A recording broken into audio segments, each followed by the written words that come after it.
What is squirrel pox? Squirrel pox virus, commonly known as squirrel pox, is a disease that is carried by the American grey squirrel. This disease rarely affects the grey squirrel fatally, and they are predominantly vectors, or carriers.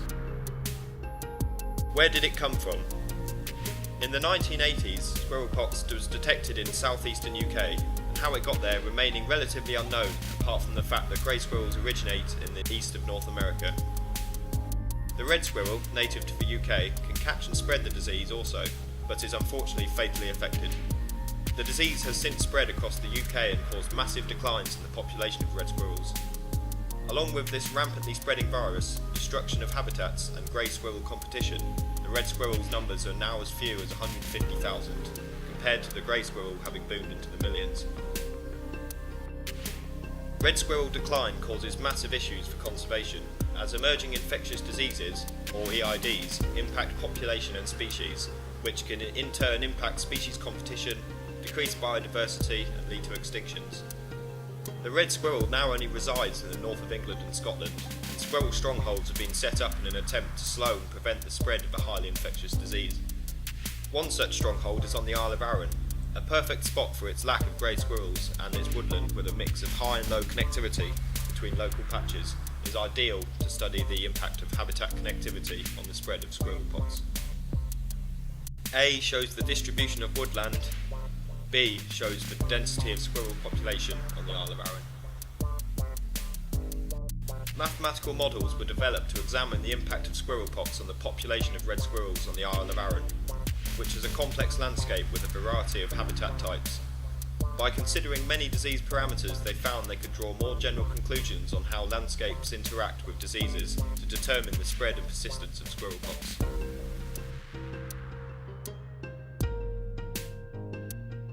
The findings from the study showed that an outbreak of squirrel pox on the Isle of Arran would fail to spread and die out within 2 months of the introduction in 21 out of 25 simulations, posing no large-scale threat to the native red squirrel population.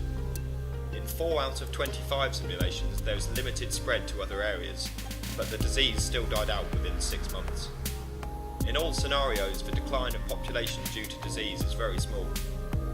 Assuming the grey squirrel disease parameter set, squirrel pox does not permit the spread of disease or cause a significant reduction to the red squirrel population on the Isle of Arran.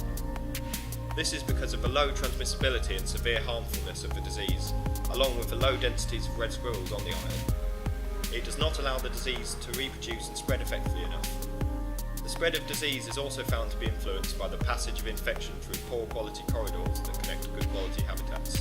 B and C use parameters for acute, low transmission viruses and shows the spread of disease over different time frames. It shows that the disease dies out within 6 months after the initial introduction.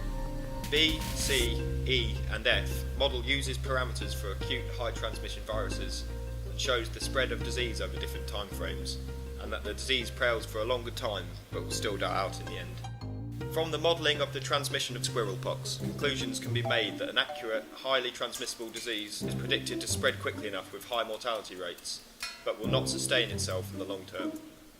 A chronic infectious disease is predicted to spread at a slower pace, remaining prevalent and a problem within the population, with long-term implications. The study shows that understanding landscapes and connectivity between habitats in relation to disease transmission can be a great step in aiding and devising conservation strategies to halt this infectious and lethal blight on the native red squirrel.